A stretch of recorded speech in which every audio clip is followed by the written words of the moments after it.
Le Japon est un archipel, dont les 4 îles principales constituent 95% de son territoire.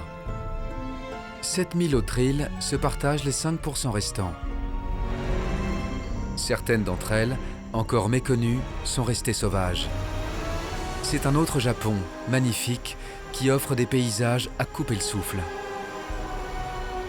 Nous partons à la découverte de 4 d'entre elles, parmi les plus belles et les plus emblématiques du pays du soleil levant. Taketomi est un petit paradis posé sur la mer de Chine, qui vit toujours au rythme du Japon traditionnel. Iriomote, à l'extrême sud de l'archipel, est quasiment inexploré.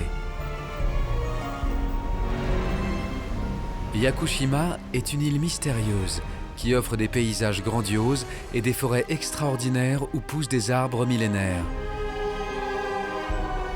Miyajima, l'île sacrée, berceau du bouddhisme nippon où les Japonais viennent renouer avec leur histoire et leurs traditions. Bienvenue dans les îles méconnues du Japon.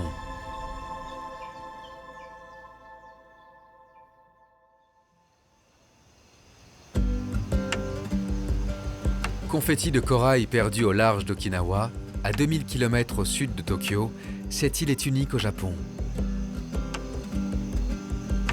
Elle abrite en son centre un petit village typique à l'atmosphère délicieusement surannée.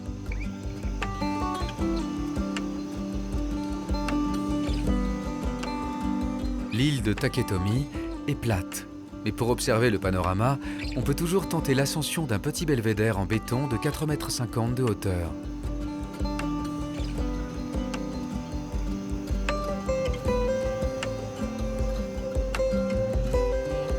On ne peut y rester qu'à 2, alors forcément, il faut sagement attendre son tour.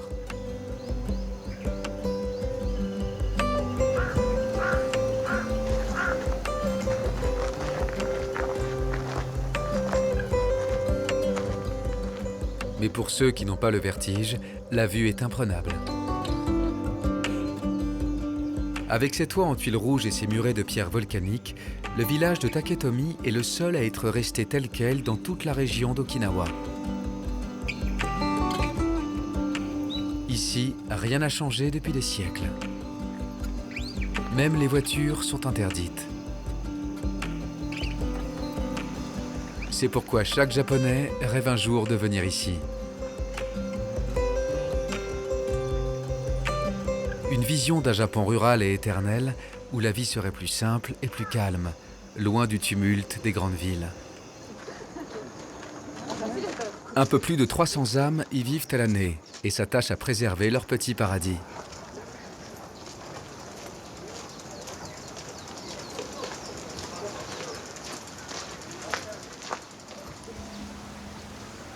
Voici l'unique restaurant de l'île, où il fait bon prendre une pause et goûter les spécialités locales, avant de se perdre dans les ruelles de sable corallien qui serpentent entre les petites maisons de bois.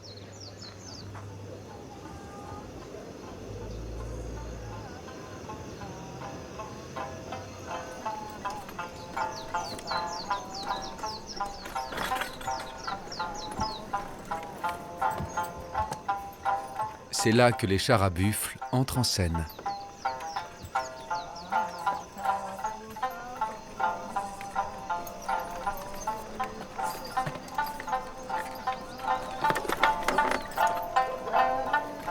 Au rythme lent de ces mastodontes, le conducteur du char entonne une chanson traditionnelle d'Okinawa. Les visiteurs sont immédiatement plongés dans l'atmosphère si particulière de cette île du bout du monde. Ils se laissent bercer par la douceur de vivre et le son du shanshin, une sorte de banjo, un instrument typique de l'île.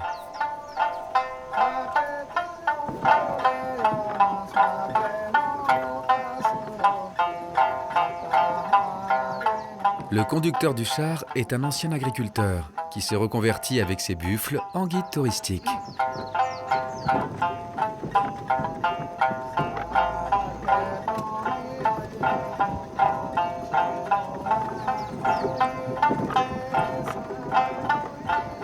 Il raconte la chronique d'un endroit oublié qui a failli perdre tous ses habitants.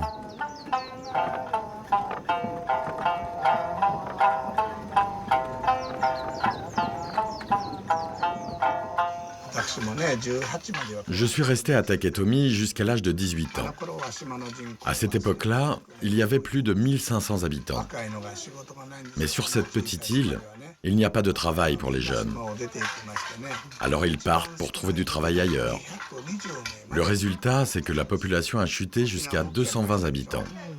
À la fin de la Seconde Guerre mondiale, il n'y avait plus besoin d'autorisation pour venir à Okinawa.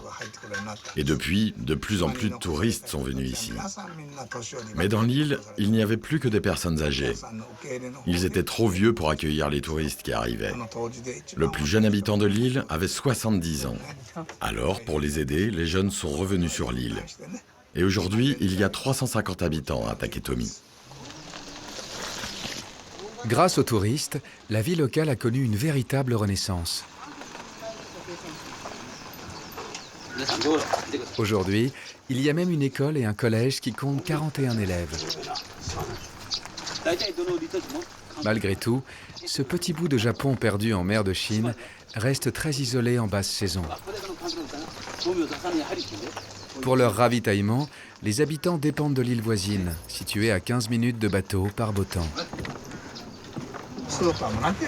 Ici, il n'y a pas de supermarché. On a seulement 4 petites épiceries. Vous faites comment pour les courses? Ces épiceries ne vendent que des boissons et des glaces. Donc, il faut aller sur l'île voisine d'Ishigaki pour faire ses courses.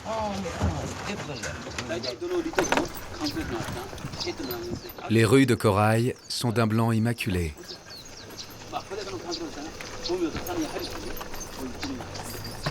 Alors, lorsque le buffle doit faire ses besoins au milieu d'une visite guidée, le conducteur récupère le précieux fertilisant. Et voilà, c'est fait.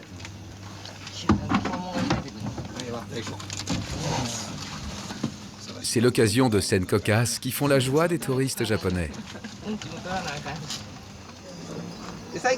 Celui-là, il doit être incontinent.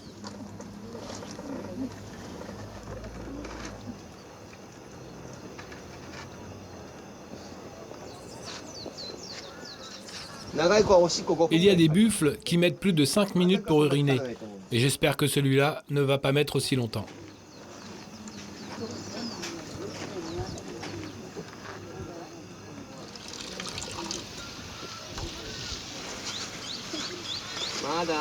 T'as pas encore fini? Ok. On peut y aller.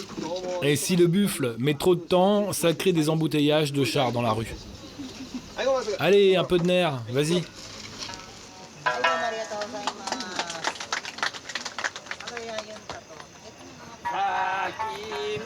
Finalement, l'affluence est telle en haute saison que même à 2000 km de Tokyo, Taketomi n'échappe pas aux embouteillages.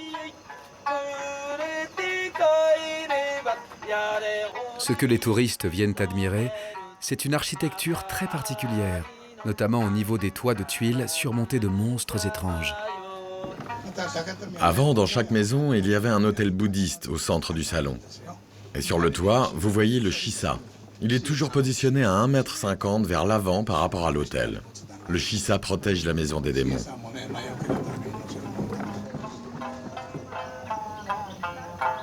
Les shisa sont des créatures mythiques d'Okinawa. Mi-lion, mi-chien, ils sont souvent de couleur rouge ou blanche.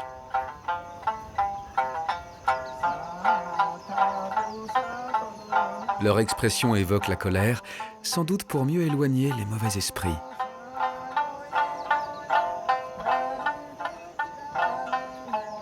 Ces êtres imaginaires apporteraient chance et prospérité à leurs propriétaires. Ils seraient même censés lutter contre les tempêtes et les typhons.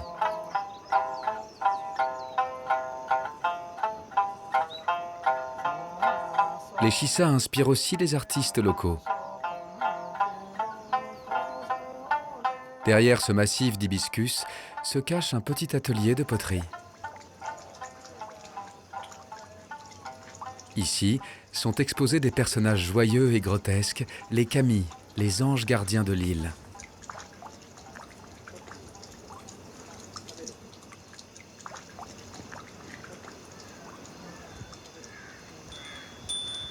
L'île est riche d'une culture singulière. Les habitants ne sont japonais que depuis le 19e siècle. Pourtant, ils parlent encore un dialecte proche du japonais ancestral. Pour survivre en parfaite autarcie pendant des millénaires, ils ont développé un savoir-faire unique, celui du tissage de végétaux. C'est dans cette maison traditionnelle que sont rassemblées des pièces rares, un trésor culturel jalousement préservé. Ces tissus étaient destinés uniquement à la famille impériale. Mais à Taketomi, il n'y a pas de soie ni de coton. Seuls les matériaux organiques de l'île sont utilisés, feuilles de bananier, roseaux, bambou, selon un procédé très ancien transmis de génération en génération.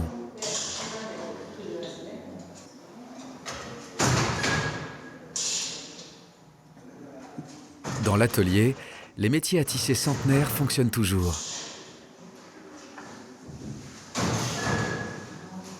Chaque centimètre de tissu nécessite plusieurs jours de travail, tant la matière est délicate.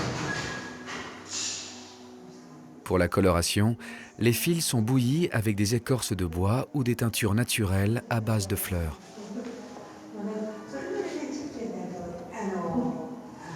Le résultat est magnifique, un dégradé de couleurs subtiles et élégantes. Il est très difficile d'acheter ces précieux tissus et les prix atteignent des sommets, plusieurs milliers d'euros pour une ceinture de kimono.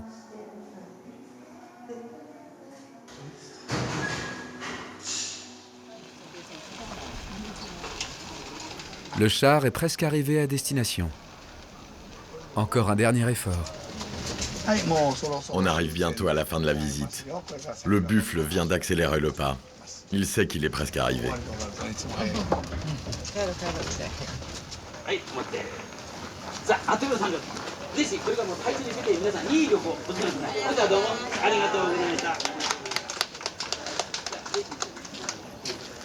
Pour le valeureux buffle, c'est l'heure d'une douche bien méritée.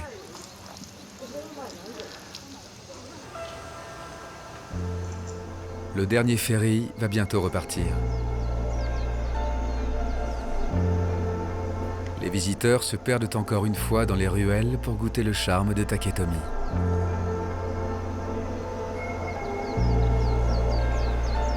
Sur l'horizon, une autre île s'offre à notre regard, Iriomote.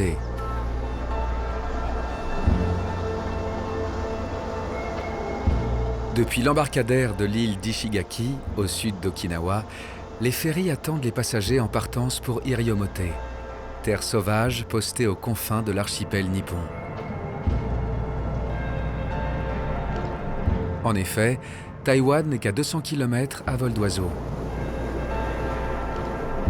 Cette île de 300 km² est faite de reliefs escarpés et de jungles impénétrables. Une demi-heure plus tard, c'est l'arrivée à Iriomote. Seuls 2000 habitants vivent ici à l'année le long de l'unique route qui serpente sur la côte est. C'est la seule île tropicale du Japon. Une promesse d'aventure pour les quelques visiteurs qui viennent jusqu'ici.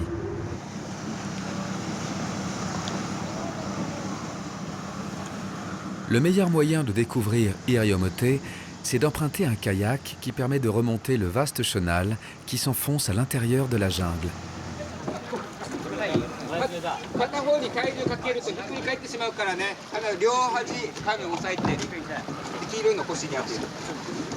Ces étudiants venus de Tokyo embarquent maladroitement sur de frêles esquifs. Un guide est là pour leur apprendre à pagayer sans tomber à l'eau.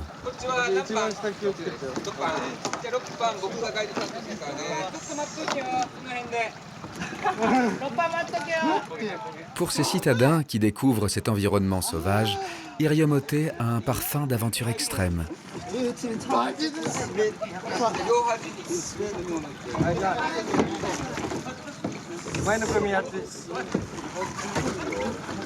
Se confronter à la nature, loin du confort des villes ultramodernes, représente une expérience inoubliable.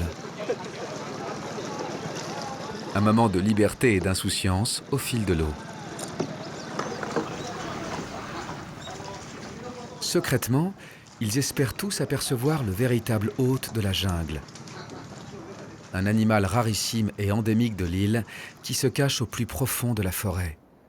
Le chat sauvage. On l'appelle Yamaneko, qui signifie le chat des montagnes.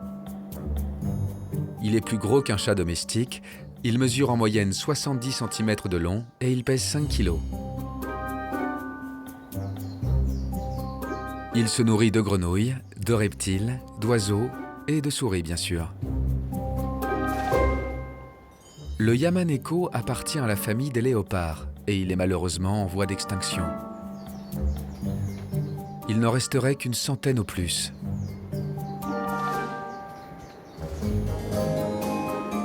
En photo sur les panneaux, en personnage de dessin animé, en statue ou en autocollant, son image est partout. Même sur les autocars.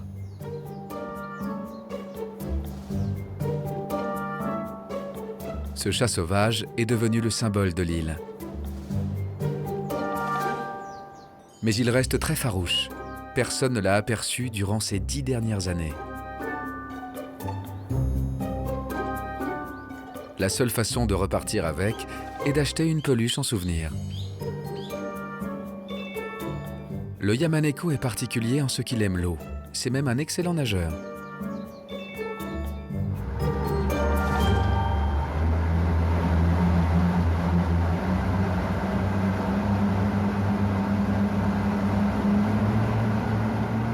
Son domaine de chasse, c'est la rivière Urochi.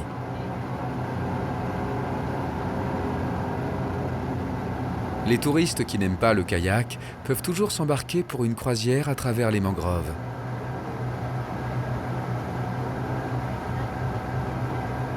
Le pilote est aussi guide et tout au long du voyage, il commente la visite et fait partager sa passion aux amoureux de la nature.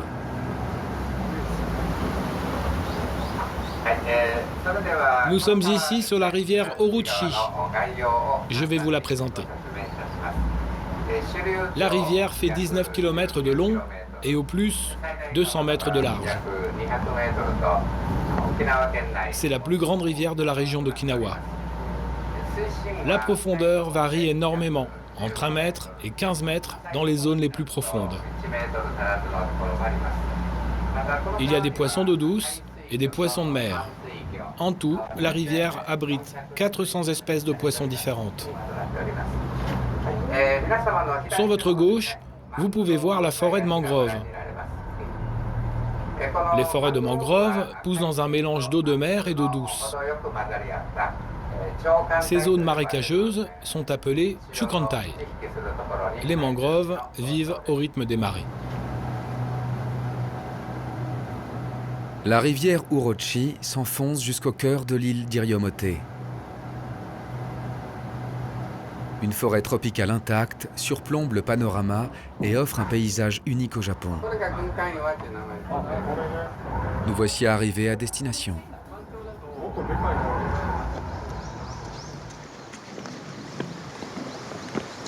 Le bateau va repartir immédiatement. Il reviendra chercher les randonneurs en quête d'aventure dans 4 heures très exactement. Et il ne faudra surtout pas rater l'unique navette de retour. Il est interdit de rester dans la jungle et de s'éloigner de l'unique chemin de randonnée qui s'enfonce dans la forêt.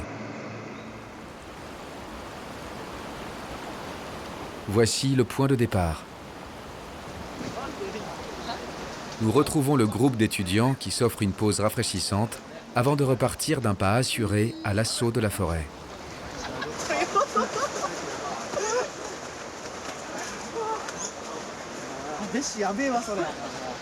Seuls 20% de l'île est accessible.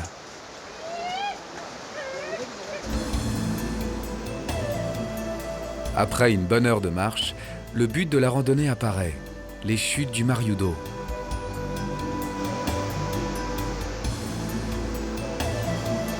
Au-delà, commence le domaine du chat Yamaneko.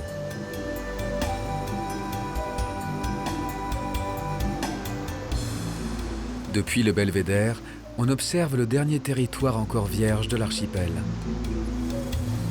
Les Japonais viennent ici pour goûter cette atmosphère du bout du monde, au cœur de cette nature imposante et inaltérée depuis des temps immémoriaux.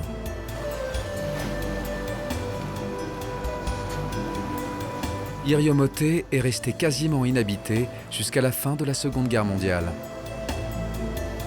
C'est à cette époque que des habitants d'Okinawa trouvèrent refuge sur cette île perdue et infestée de moustiques. Les forces américaines, stationnées dans la région, ont éradiqué la malaria après la guerre. Peu à peu, Iriomote s'est peuplé de pêcheurs venus profiter de ses eaux poissonneuses et des nombreuses variétés de coquillages.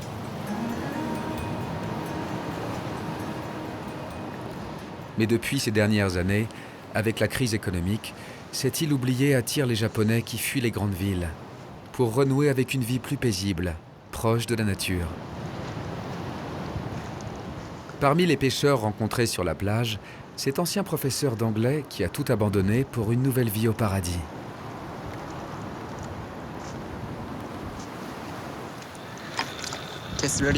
C'est très bon. Vous savez ce que c'est? On les appelle irunmila. On trouve ce type de coquillage seulement en mars ou en avril. On les fait bouillir avec de l'eau salée. Ce sont des algues, on les appelle matsuko. Et c'est bon pour la santé? Oui, c'est pour l'estomac.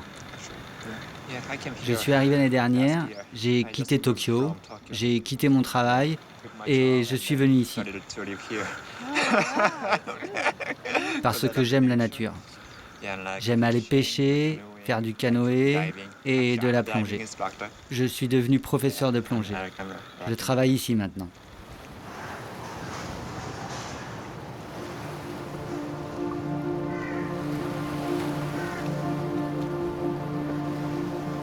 Iriomote est l'un des derniers paradis sauvages du Japon. Ses magnifiques plages de sable fin et ses eaux cristallines restent ignorées des agences de tourisme.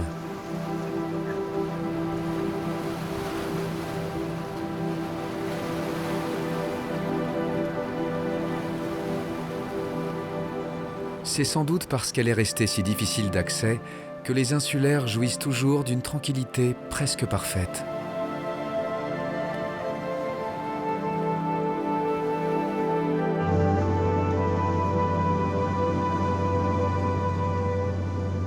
Un petit avion à hélice est sur le point de se poser sur une île mythique, à l'atmosphère mystérieuse, située à la pointe sud du Japon. À travers le hublot, on aperçoit déjà son paysage escarpé, avec des sommets qui tutoient les nuages.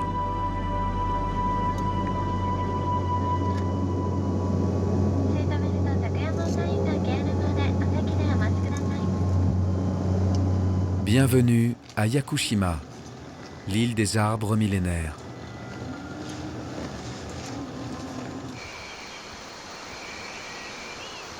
Cette terre volcanique abrite un massif montagneux qui culmine à près de 2000 mètres d'altitude.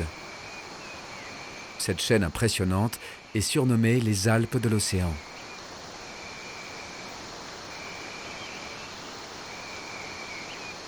En remontant ces pentes, le climat passe du subtropical au subarctique. Un écosystème unique qui a permis à l'île d'être classée au patrimoine naturel de l'UNESCO en 1993.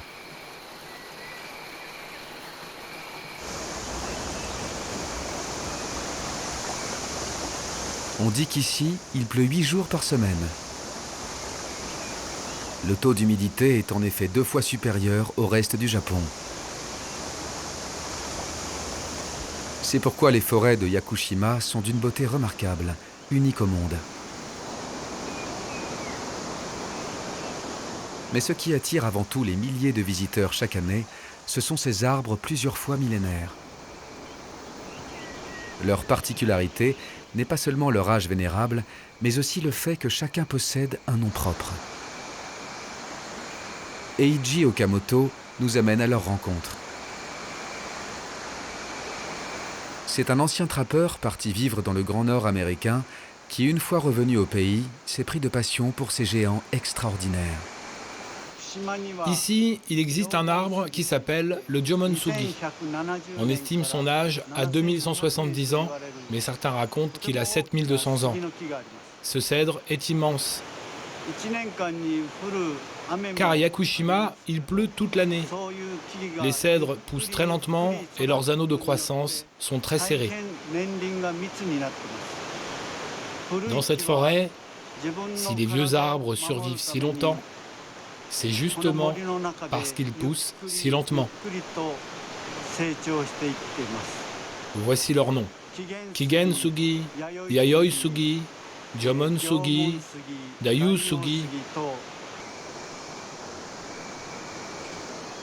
Pour admirer ces géants, il faut se rendre dans le massif de Yakusugi, du nom de ce cèdre à la longévité exceptionnelle.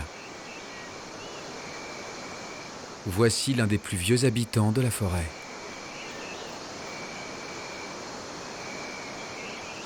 Cet arbre est âgé d'environ 1500 à 2000 ans. Il s'appelle Nanahon-sugi. Si on l'a appelé comme ça, c'est parce qu'il possède 7 branches principales qui partent du tronc. Au Japon, ce n'est qu'à Yakushima que l'on trouve des arbres aussi vieux. Cette forêt est restée inviolée jusqu'au XVIe siècle. À l'époque, la disette fait des ravages et les insulaires décident alors de couper ces arbres millénaires pour les revendre à de puissants seigneurs. Les cèdres du massif de Yakusugi étaient très recherchés car ils avaient la réputation d'être imputrescibles pendant plusieurs siècles. Aujourd'hui, il n'en reste qu'une dizaine.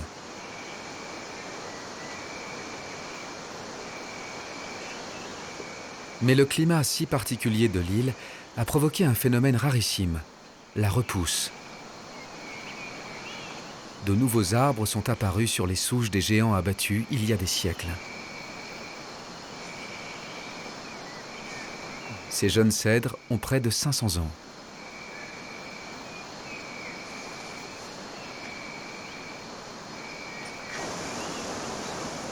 Ces terres sauvages rassemblent toute la beauté du Japon dans un immense tableau grandeur nature.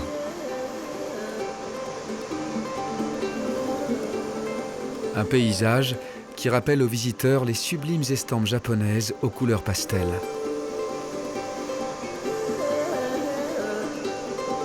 Au cœur de ces canyons perdus dans la forêt, au rythme des cascades, coule une eau limpide dont la pureté est réputée dans tout le pays. Il fait bon se perdre en remontant les nombreux chemins balisés qui parcourent Yakushima.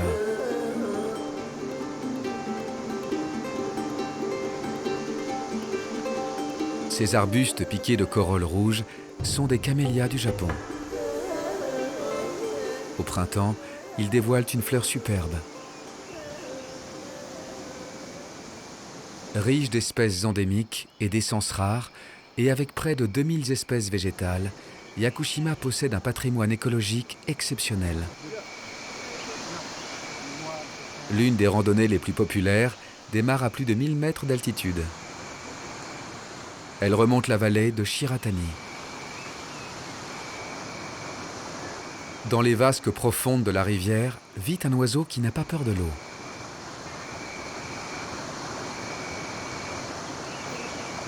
Il niche dans les cascades et plonge vaillamment dans les eaux tourbillonnantes.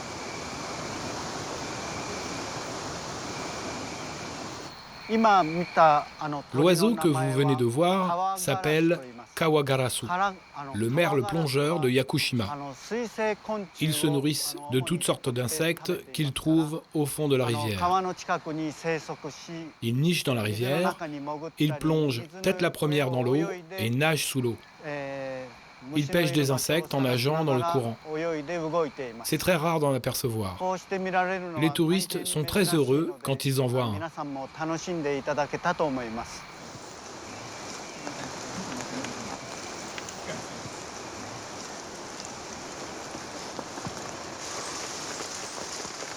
À 1500 mètres d'altitude, nous voici arrivés dans le domaine des daims.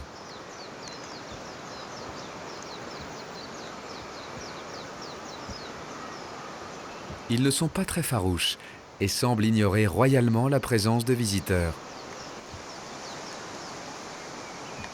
L'homme est leur seul prédateur, mais ici, personne ne les chasse.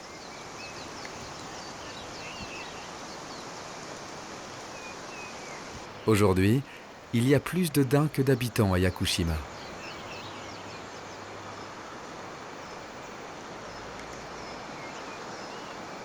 Les cervidés sont plus de 20 000, et cela commence à poser des problèmes de surpopulation et de dégâts dans la forêt.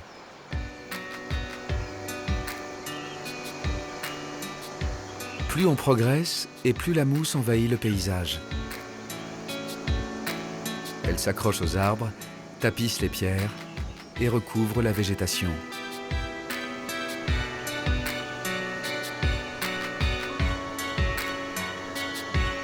Lorsqu'on les observe de plus près, elles ressemblent à de petits jardins miniatures.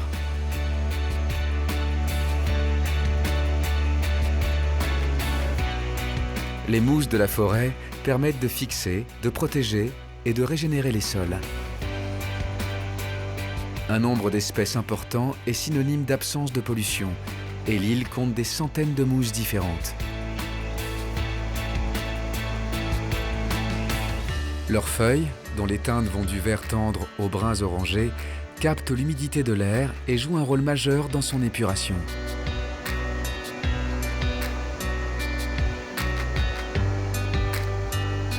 Goutte après goutte, elles nourrissent les milliers de ruisseaux qui descendent en cascade le long des pentes des Alpes de l'océan.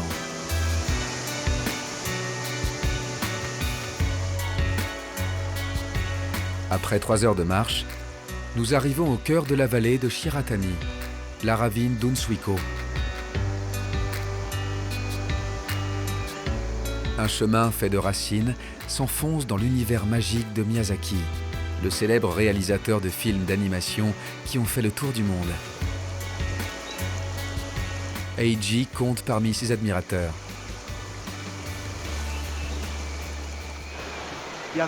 À Yakushima, en un an, il pleut 8 000 à 10 000 mm. Cela représente 8 à 10 mètres d'eau. C'est grâce à cette pluie si abondante que la forêt est aussi belle. Et les arbres qui la composent sont très vivaces et très verts. Dans le dessin animé très connu, La princesse Mononoke, on remarque surtout la célèbre mousse de la forêt de Yakushima. Et les touristes visitent l'île principalement pour admirer ces magnifiques sous-bois moussus. Ici, la forêt entre dans une autre dimension, celle de l'esprit des arbres et des contes de fées. Le vert émeraude domine un paysage fait d'arbres tordus, recouverts de mousse, d'énormes troncs étranglés par les lianes et d'immenses pierres qui semblent posées ici par des géants. La lumière tamisée par la forêt profonde et l'atmosphère ouatée dans le silence confèrent à cet endroit envoûtant à la fois quelque chose de magique et d'étrange.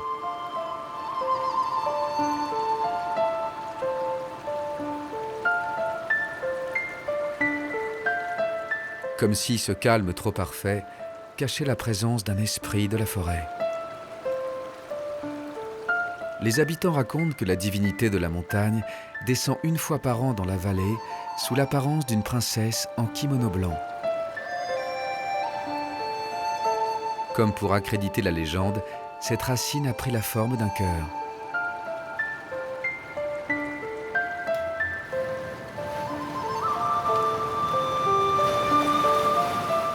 Yakushima est aussi une île de pêcheurs.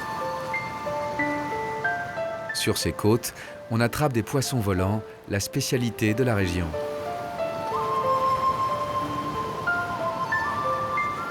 Le soir venu, à l'embouchure du fleuve Hanbo, les ramasseurs de coquillages rentrent au village avec leurs prises. C'est une vie tranquille et immuable qui anime ce petit village posé au pied des montagnes. À Hanbo, rien ne semble avoir changé depuis des dizaines d'années. Mais depuis peu, de nouveaux arrivants se sont installés ici. Des citadins qui cherchent à retrouver le temps de vivre. Ils ont ouvert des restaurants et des cafés. Car à côté du tourisme, l'activité principale de l'île, c'est la menuiserie. Voici l'atelier de Takenouchi Tokiharu. Cet ébéniste perpétue la tradition familiale en fabriquant de petits objets usuels, des boîtes et des planches à découper. Trop rarement, il lui arrive de pouvoir travailler le bois des yakusugi, les cèdres millénaires. Le bois du yakusugi est très fin. Il a une couleur magnifique. Il renferme beaucoup d'essence naturelle. Par contre, certains n'ont aucune essence naturelle. En fait, chaque cèdre est unique et complexe.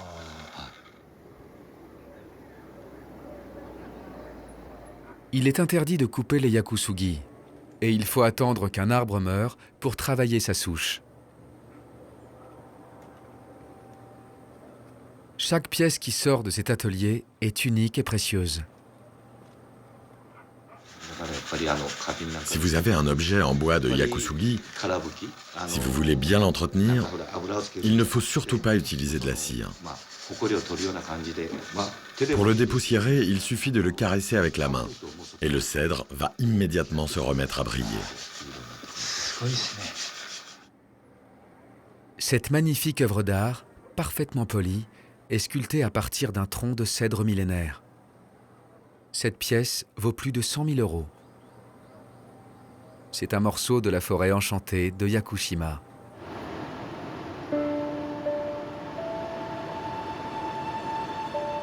Le soleil couchant embrase l'île mystérieuse.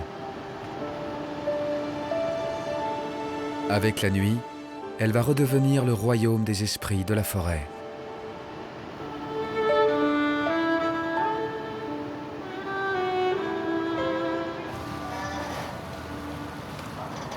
À 500 km plus au nord, près d'Hiroshima, ce petit ferry assure la liaison vers l'île sacrée de Miyajima. Des milliers de Japonais la visitent chaque année, car c'est un haut lieu de pèlerinage pour les bouddhistes. Miyajima a été surnommée l'île sanctuaire, car ici s'est écrite une page importante de l'histoire japonaise. La première chose que font les touristes lorsqu'ils descendent du ferry, c'est d'aller faire un tour dans la rue commerçante de la ville, qui a gardé un air désuet qui fait tout son charme.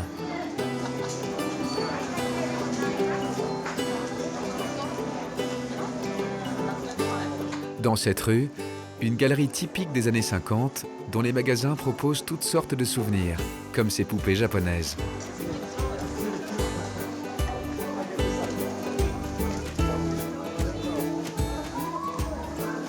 Les restaurants de Miyajima sont réputés pour leurs cartes, qui comptent une grande variété de plats traditionnels et les spécialités locales, comme les huîtres au barbecue. Cette variété est cultivée depuis plus de 3000 ans.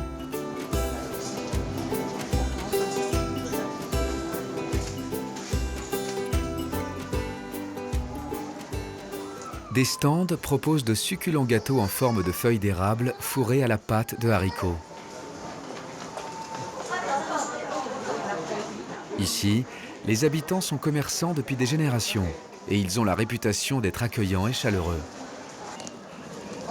Une expérience acquise au fil des siècles et au contact des pèlerins. Cela fait plus de 1400 ans que l'île est un centre religieux majeur, avec l'édification du célèbre temple d'Itsukushima. C'est un sanctuaire shinto, la plus ancienne religion du Japon. Le shintoïsme est essentiellement polythéiste et il est pratiqué par près des 3/4 des Japonais. C'est avant tout une croyance qui repose sur la déification de la nature et un profond respect envers elle.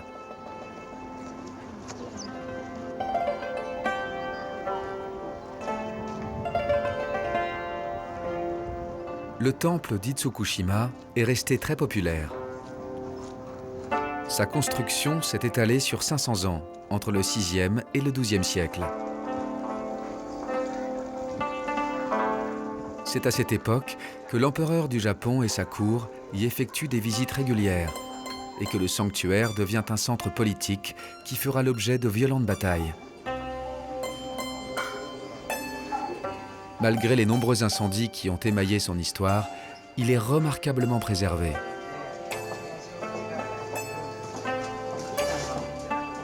Posé sur la plage avec ses structures élancées en bois, ses toits de tuiles ouvragées et le rouge vermillon des colonnes et des ponts, son architecture rare et unique lui vaut d'être classé au patrimoine mondial de l'UNESCO. Miyajima est une terre de tradition.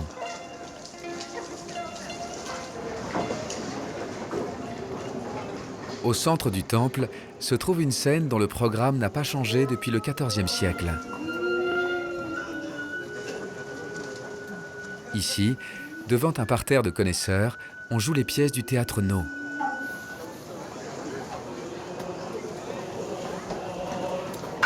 Tout en lenteur, le jeu se déroule de façon immuable, car c'est un art sacré.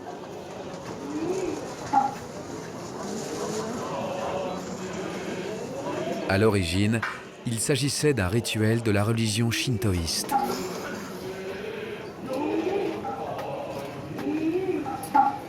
Le théâtre No met en scène shogun et samouraïs, princesses et courtisanes.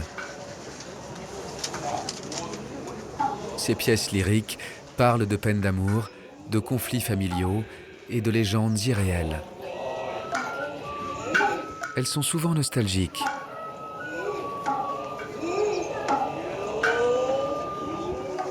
Le personnage principal porte toujours un masque. Il peut jouer un enfant, un vieillard ou une femme.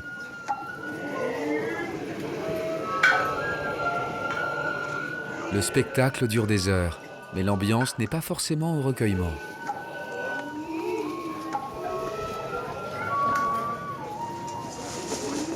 Les amateurs s'installent confortablement sur les tatamis et pendant la pièce, on discute entre amis, on boit du thé.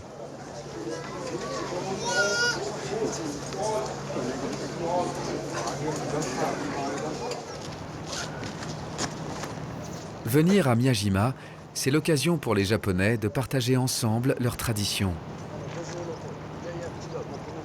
C'est aussi un lieu incontournable pour prendre la pause sur le ponton qui fait face à la mer.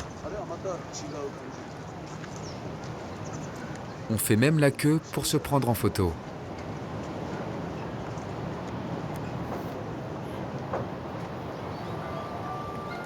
Le but est de s'immortaliser en face d'un immense torii rouge vermillon. Cette porte colossale en bois massif est le symbole de Miyajima. Cela fait 800 ans que le torii garde l'entrée de l'île sacrée. Tous les 10 ans, on change les parties des colonnes qui sont immergées pour ralentir les dommages causés par l'eau de mer.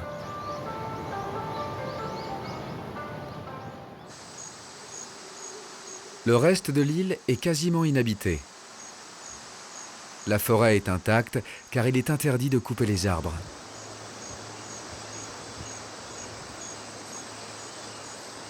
Partout émergent les toits des nombreux temples nichés dans les massifs. Il y a près de 1000 lieux de culte, sanctuaires et pagodes.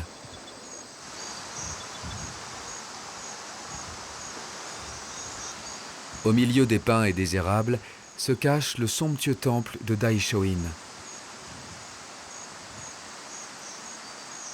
Nous sommes au pied du mont Mycène. La montagne sacrée culmine à 530 mètres d'altitude.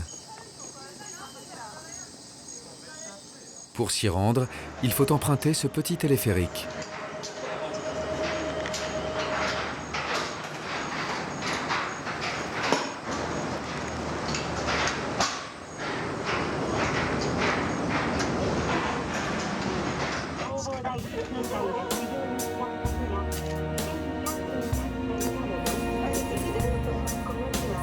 Alors que la cabine monte vaillamment le long de l'immense câble métallique, la baie d'Hiroshima apparaît.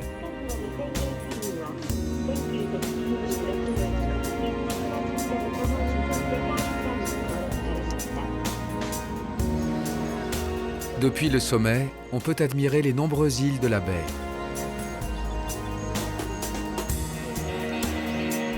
Comme Nomijima et ses magnifiques plages désertes.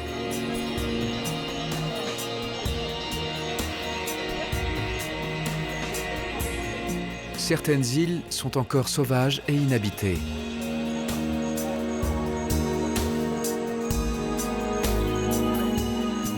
le mont Mycène est le point de départ du pèlerinage. C'est ici, au VIe siècle, qu'un moine japonais est revenu de Chine avec une nouvelle religion, le bouddhisme. Il choisit cette île, déjà vénérée par les shintoïstes, pour y enseigner son savoir. Les chemins sont jalonnés de sanctuaires qui abritent de petites statues, divinités protectrices des âmes des enfants. Elles sont souvent parées d'un bracelet, d'un bonnet de l'enfant disparu ou d'un bavoir rouge. Ce petit temple leur est consacré.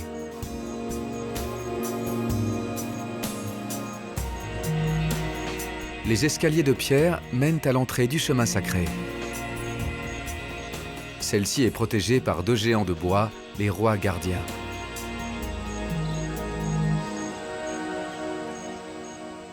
Avec leur expression guerrière et leur faciès impressionnant, ils éloignent les mauvais esprits.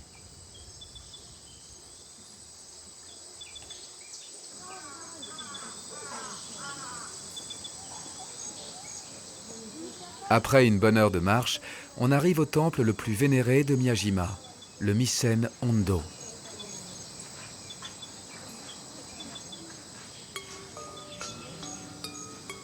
Construit au XIe siècle par un disciple du moine fondateur, ce temple est typique du Shingon, d'une branche ésotérique du bouddhisme japonais.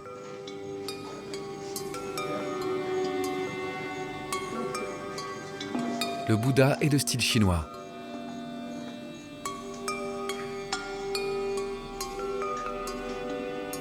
Sur les côtés, des démons protecteurs.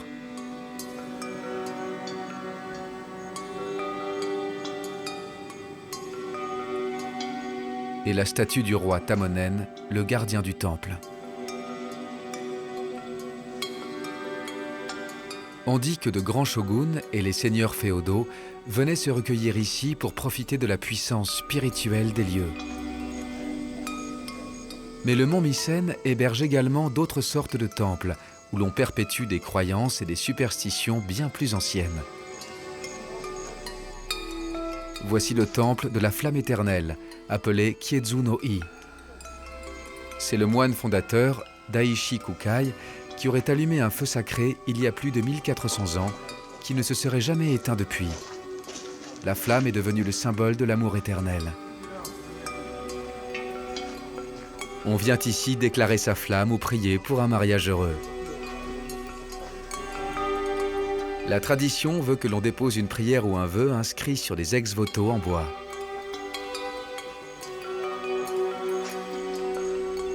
En haut d'un escalier de pierre, un autre temple, unique au Japon, le Sankido.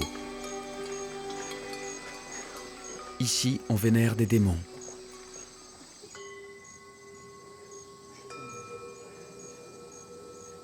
Ils sont les maîtres de l'exorcisme. Malgré leur faciès effrayant et leur nez proéminent, ils apportent fortune et sagesse à ceux qui invoquent leur pouvoir.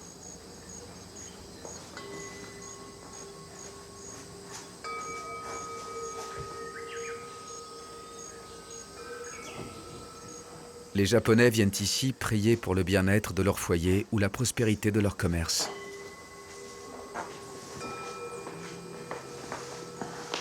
Ils apportent des bouteilles d'alcool en offrande.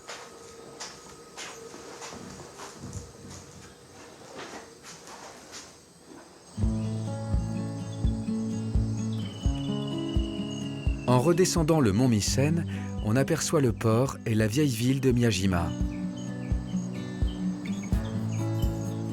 Au centre, trône une tour dédiée au Bouddha guérisseur, parmi les rares au Japon à avoir 5 étages.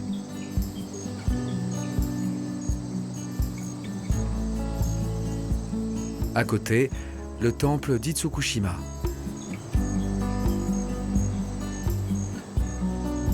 Le magnifique torii rouge semble flotter dans le coucher de soleil face à la baie.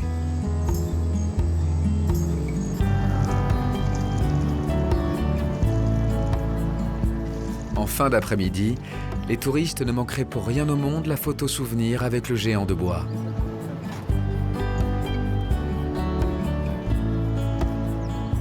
Taketomi, Iriomote, Yakushima Et Miyajima, ces 4 îles magnifiques ouvrent les portes d'un Japon méconnu et mystérieux. Entre nature et sacré, elles emportent le voyageur dans un périple exaltant et inoubliable. Chacune de ces îles dévoile à sa manière un peu de l'âme du Japon.